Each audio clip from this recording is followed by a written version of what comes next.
집안의 탕자라는 주제로 말씀을 증거하겠습니다.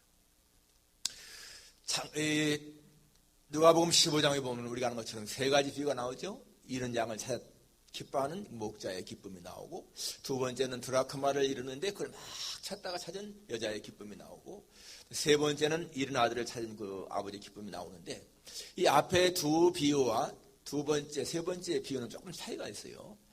첫 번째와 두 번째는 그 양을 잃고 목자가 막 찾아 나서고, 드라크마를 잃고 그 여자가 막 찾아 나서서 결국은 찾습니다. 그런데 이 세 번째 아들이 탕자가 나갔을 적에는 아버지가 찾아 나가지 않습니다. 그냥 집에서 기다리시는 거예요. 나중에 이제 이 나갔던 아들이 자기 발로 돌아오지 않습니까? 그걸 맞이하는 아버지의 기쁨을 보여주고 있는데, 그래서 잔치를 베풉니다. 첫 번째도 두 번째도 다 잔치를 베푸는데, 이 세 번째도 잔치를 베푸는데, 첫 번째나 두 번째는 잔치하는 기쁨으로 끝나요, 그냥. 그런데 이 세 번째는 잔치하는 기쁨으로 끝나는 것이 아니고 거기에 맏아들이 등장합니다.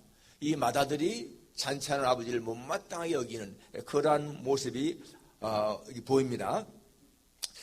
그래서 이 맏아들은 오히려 자기의 아들이, 동생이 돌아왔을 적에 당연히 기뻐해야 되지 않겠어요. 그런데 굉장히 분노하고 아주 불쾌하게 생각을 합니다. 이 둘째 아들은 재산을 다 탕진하고 돌아온 아들이고요. 이 첫째 아들 맏아들은 집안에서 그냥 아버지에게 순종하면서 지냈던 그런 아들 모습을 보여줍니다. 그런데 이 둘째 아들은 처음에는 아버지의 마음을 아프게 했다가 나중에 회개하고 돌아옴으로 말미암아 아버지의 마음에 기쁨을 주잖아요.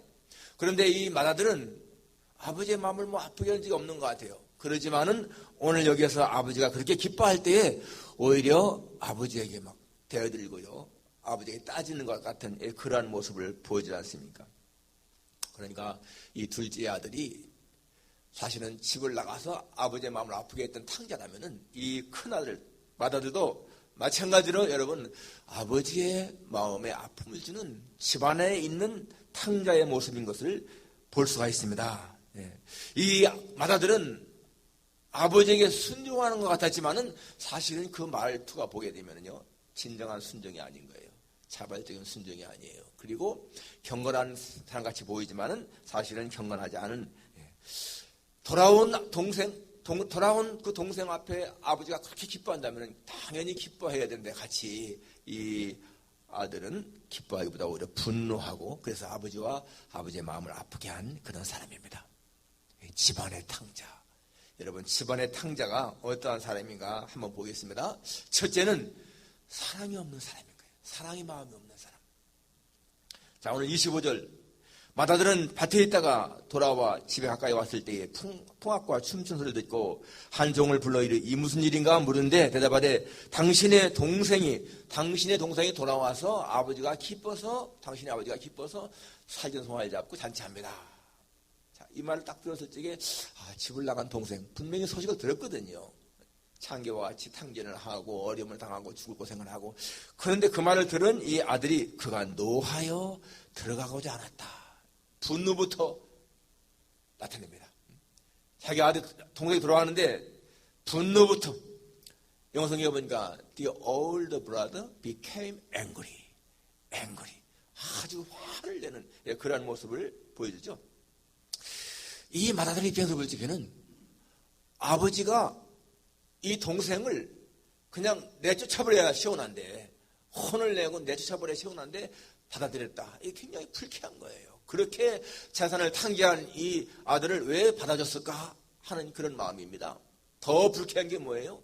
어떻게 그런 아들을 위해서 살던 송아지를 잡고 잔치를 할까? 사실 이 둘째는요, 자기의 몫을 다 받았습니다. 이미 벌써. 유대 사람들은 아들이 둘 있으면은 장자가 전체에 반을 갖는 거예요. 근데 둘이니까 장자는 3분의 2를 받고요, 둘째는 3분의 1만 받으면 됩니다. 그런데 이 둘째는 다 자기 몫을 받았잖아요. 3분의 1을 다 갖고 나가서 벌써 탕진했습니다. 남은 모든 재산은 다 이제 이 장자 거예요. 그런데 아버지가 살전 송아지를 잡고 했다는 것은 자기에게 돌아올 그 몫을 갖다가 하는 것 같은 그런 마음 때문에 굉장히 불쾌한 거예요. 그러니까 이 맏아들은요, 동생에 대한 연민이나 사랑이 전혀 없습니다. 동생이 그렇게 죽을 고생을 하고 굶주림의 당하는 그런 것에 대해서는 전혀 생각이 없고 그저 동생은 죄를 지었으니까 당연히 죄값을 치러야 되는 것이고 거기에 대한 대가를 받아야 된다. 이러한 마음만 있다는 겁니다.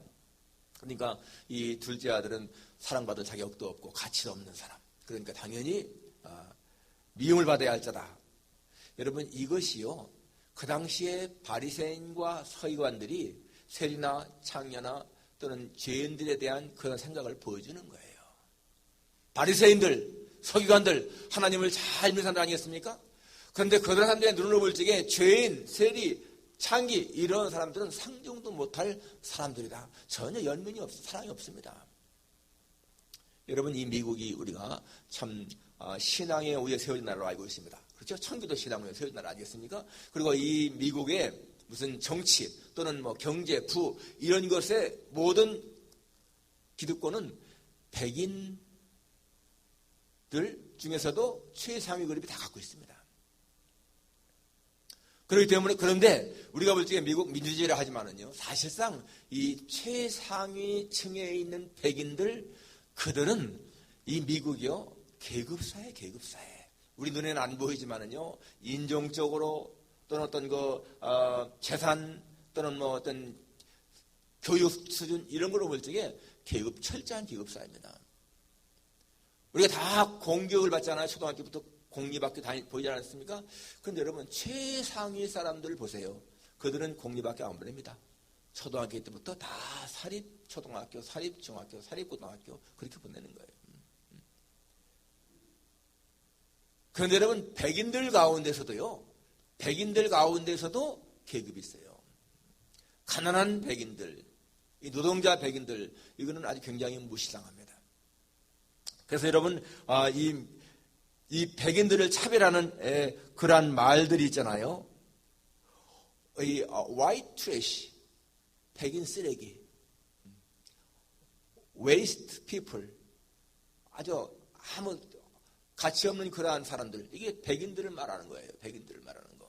그러니까 거기에다가요, 당연히 유색인종 더 차별받죠.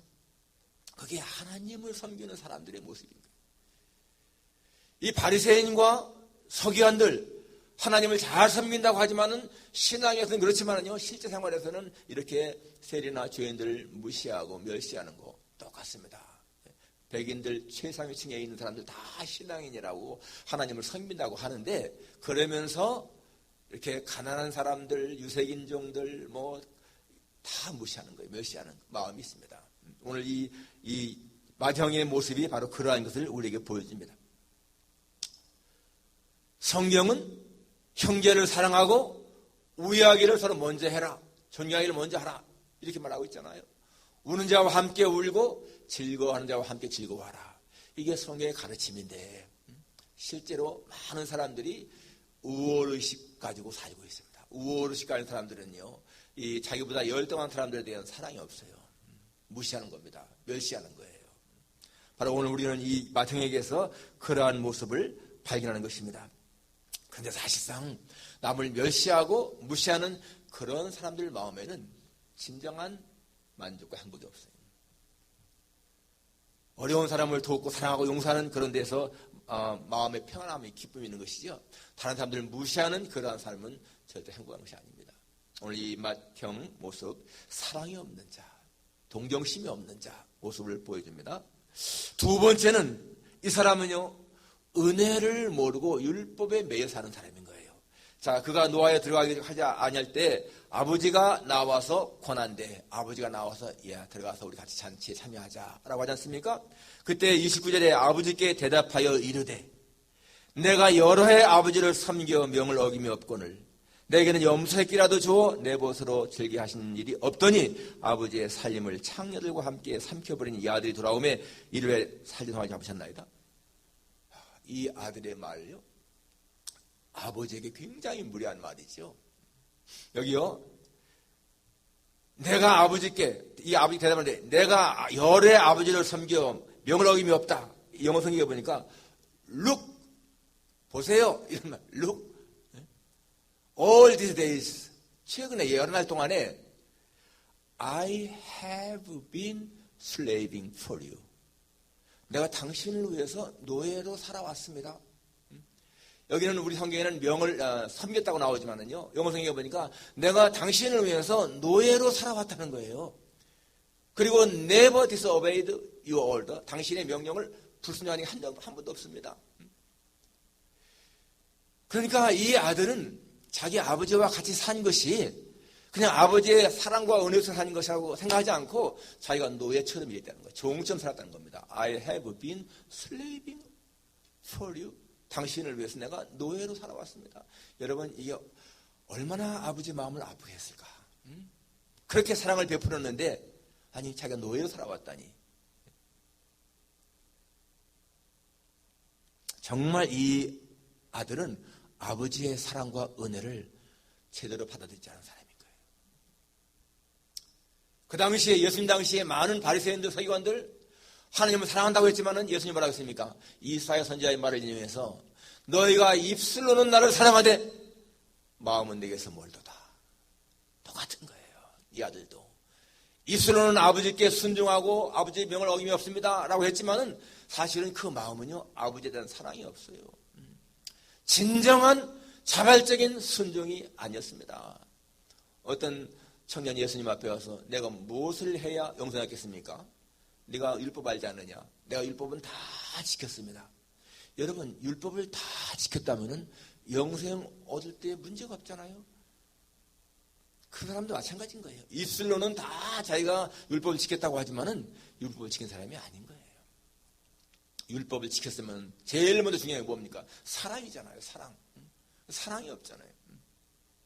여러분, 우리가 하나님을 섬김에 있어서 내가 의무감으로 섬긴다. 여러분, 이것은요 그 마음속에 사랑이 없는 거예요. 내가 주일을 성수하고 무슨 11절 드리고 헌금을 드리고 교회에서 봉사하고 이런 모든 것들이 여러분 내가 이렇게 하지 않으면 하나님 내게 벌 주지 않을까? 이런 마음이라면요 그것은 이미 의무감입니다. 사랑이 없는 거예요. 바로 이 마들과 똑같은 것입니다. 율법의 메인 신앙인 것입니다. 여러분, 우리가 주일 예배 안 참석해도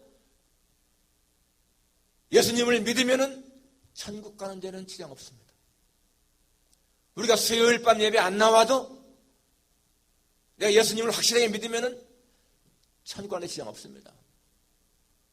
내가 11줄 안 드려도 헌금 안 드려도 천당 가는 데는 지장이 없어요. 그런데 뭐가 문제입니까? 하나님과 멀어지는 거예요.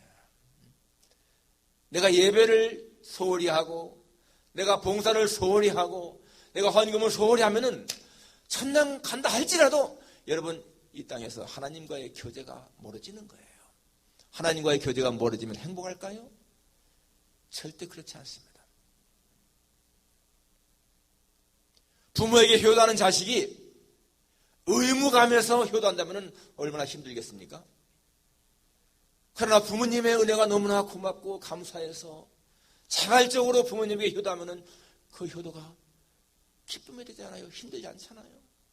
우리도 마찬가지입니다. 하나님 앞에 나와서 예배드리는 시간, 봉사하는 시간, 모든 것들이요 의무적이다 생각하면 짜증나고 힘든 거예요.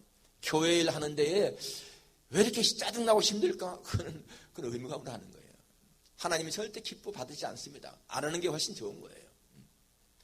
그런데 여러분, 하나님의 은혜가 너무나 감사해서 차원하는 마음으로 내가 봉사하게 되면은 내 자신도 기쁘고 힘도 안 들고 하나님도 기뻐하지 않겠어요?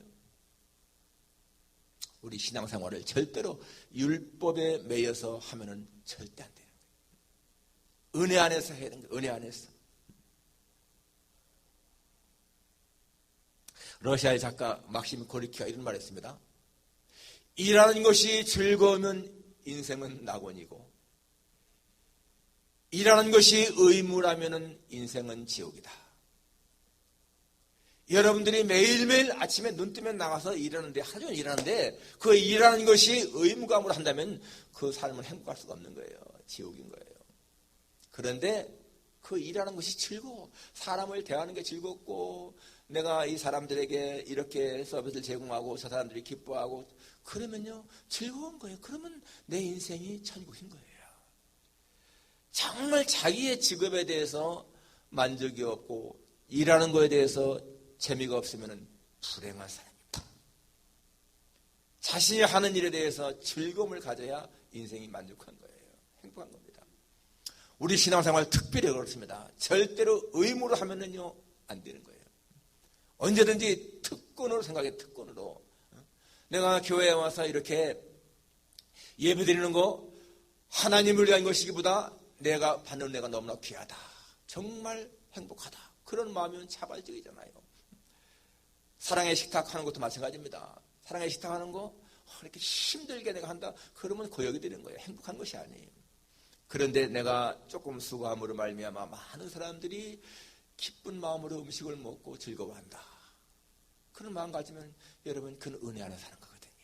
행복한 거예요. 여러분이 마다들이 정말 자발적으로 아버지에게 순종하고 봉사했으면 어떻게 I have been slaving for you. 내가 당신을 위해서 노예로 살았습니다. 그렇게 말할 수가 있겠어요. 응? 그리고 어떻게 나를 위해서는 염소새끼라도 주어 나와 내 벗으로 즐기게 하신 일이 없더니 라고 말할 수가 있습니까? 어떻게 아버지를 그렇게 인색한 분으로 몰아붙이는 거예요? 어떻게 염소새끼도 하나 안 주는 그런 아버지. 여러분 이 아버지가 어떤 분입니까? 재산을 다 탕진하고 돌아온 자식을 위해서 살진 송아지를 잡은 아버지입니다. 재산을 다 없앤 그 아들을 위해서도 살진 송아지 잡았다면은 집에서 정말 순종한 자식을 위해서 뭘 아끼겠습니까? 살진 송아지가 아니라 훨씬 더한 것도 다 할 거 아니겠어요? 그 다음에 아버지가 뭐라고 합니까?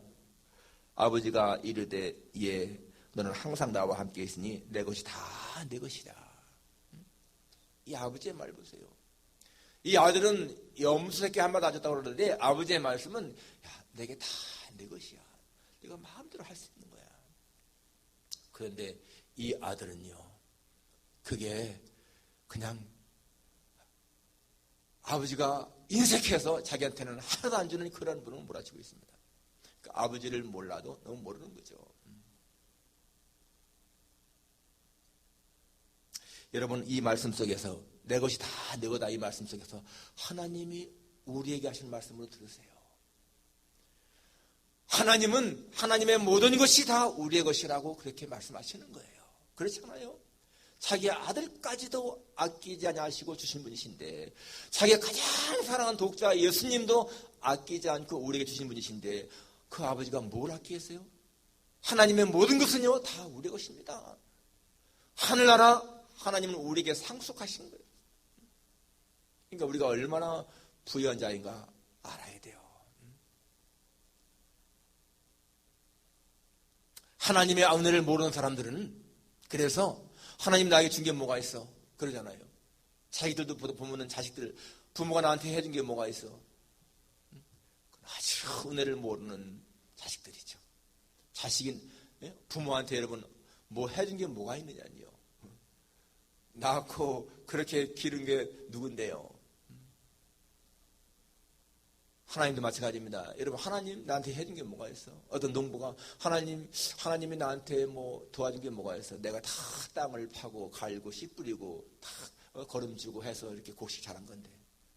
여러분 그런데요 하나님이 비를 내리지 않고 햇빛을 안 줬으면 어떻게 했을까요? 하나도 없는 거죠. 그러니까 하나님의 은혜를 아는 사람은 뭐라고 해갑니까? 시편 116편 12절에 보니까 내게 주신 모든 은혜를 내가 여호와께 무엇으로 보답할까? How can I repay the Lord for all His goodness to me? For all His goodness to me.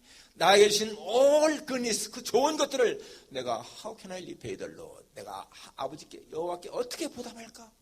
그게 바른 마음 아니겠어요? 나의 모든 것들이 그냥 당연히 나에게 주어진 것 같은데 그 모든 것들이 다 하나님의 은혜임을 깨닫는 거예요. 하나님의 은혜하는 사람들은.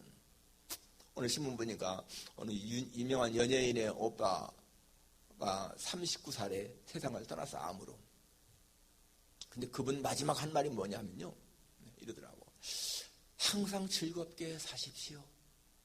내가 이렇게 암으로 죽어가는 것은 너무 스트레스를 받아서 그렇습니다. 스트레스를 너무 많이 받아서 일하는데 스트레스를 받아서 그렇게 암에 걸려 죽어간다는 거 39살에 안타깝잖아요. 그래서 마지막에 남에게 주는 말이 즐거운 마음으로 사세요. 즐거운 마음으로 즐겁게 인생을 사세요.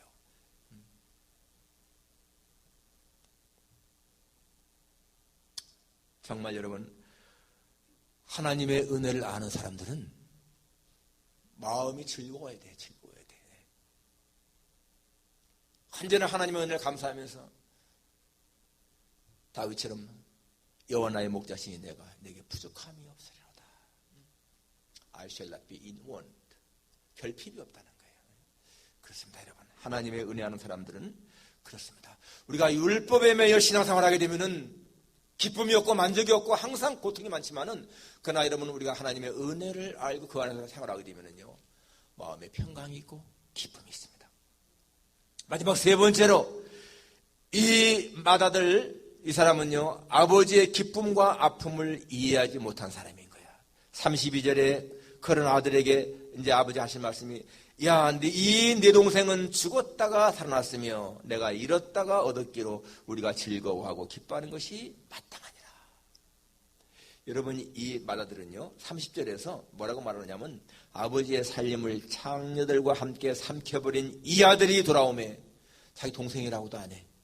이 아들이 돌아오매 이 원문에 보게 되면 히브리 말에는 당신의 아들이 돌아오매 그렇게 말했습니다. 창녀들과 이 재산을 다 없애버린 당신의 아들이 돌아오매 살지는 송아 잡았습니다. 그에 대해서 이 아버지는요 이 내 동생은 죽었다가 살았다. 잃었다가 얻었다. 이 내 동생을 강조하죠. 형제의 사랑을 강조하는 거예요. 이 말씀 속에서 우리는 여러분 이 아버지의 아픔과 기쁨을 알 수가 있습니다. 죽었다가 살았다. 죽었을 적에 얼마나 아팠겠어요 마음이. 근데 살았다. 기쁘죠. 잃었다 할 적에 얼마나 마음이 아팠겠습니까. 근데 다시 찾았다. 얻었다? 얼마나 기쁘겠습니까? 이 아버지의 마음은요, 이 둘째 아들이 집을 나갔을 때부터 마음에 아픔이 있었어요. 그 아들에 대한 걸 다 훤히 보고 있기 때문에 마음이 괴롭고 아팠죠. 그런데 이 아들은요, 이 맏아들은 사실상 이 아버지의 그러한 마음을 전혀 알지 못한 거예요. 알았는지 모르는지 모르겠지만 자관에 그 아버지의 그런 마음에 대해서는 관심이 없어. 그런데 이 아버지는 그렇게 둘째 아들에 대한 마음의 아픔을 갖고 있었잖아요. 다른 사람에 대해서 이 마음에 같이 가는 거 이게 정말 중요한 것입니다. 정말 이 아버지의 기쁨 그렇게 이해했더라면은 이 큰아들이 동생이 왔을 적에 당연히 기뻐할 수밖에 없었죠. 그런데 이 마음을 이해하지 못했기 때문에 그렇습니다. 그래서 이 아버지가 아들에게 우리가 잔치를 해야 할 이유가 무엇이냐 한 걸 말하잖아요. 이 내 동생은 죽었다가 살았고 잃었다가 찾았으니까 우리가 기뻐하는 것이 마땅하다. 너도 같이 잔치에 기뻐해야 된다. 이렇게 선언하는 거예요. 여러분 우리는 하나님의 마음을 이해하는 것이 굉장히 중요합니다. 하나님의 아픔과 하나님의 기쁨을 이해하는 것이 정말 중요합니다. 우리는 십자가에서 하나님의 마음이 얼마나 아픈 것인가를 깨달아야 되고요. 그 십자가를 통해서 하나님의 마음이 얼마나 기뻐했던가를 깨달아야 됩니다. 여러분 정말 십자가는 오묘한 거예요. 십자가 위에는 하나님의 아픔과 기쁨이 다 같이 배어 있어요. 그렇잖아요. 자기 아들을 죽여야 하는 아버지의 아픔, 그게 십자가에 있는 것이고요. 또 그 아들이 죽음으로 말미암아서 모든 인간이 구원받는 아버지의 기쁨이 십자가 같이 있는 거예요. 그러니까 십자가는 너무나 오묘한 거예요. 하나님의 아픔과 기쁨이 어우러진 것이 바로 십자가라는 것입니다. 사람들은 아픔을 통해서 하나님의 사랑을 깨닫습니다. 어떤 목사님 자기의 사랑하는 아들이 교통사고로 휠체어에 앉아 살았습니다. 그걸 보면서요 얼마나 마음이 아프겠어요. 아버지의 마음이.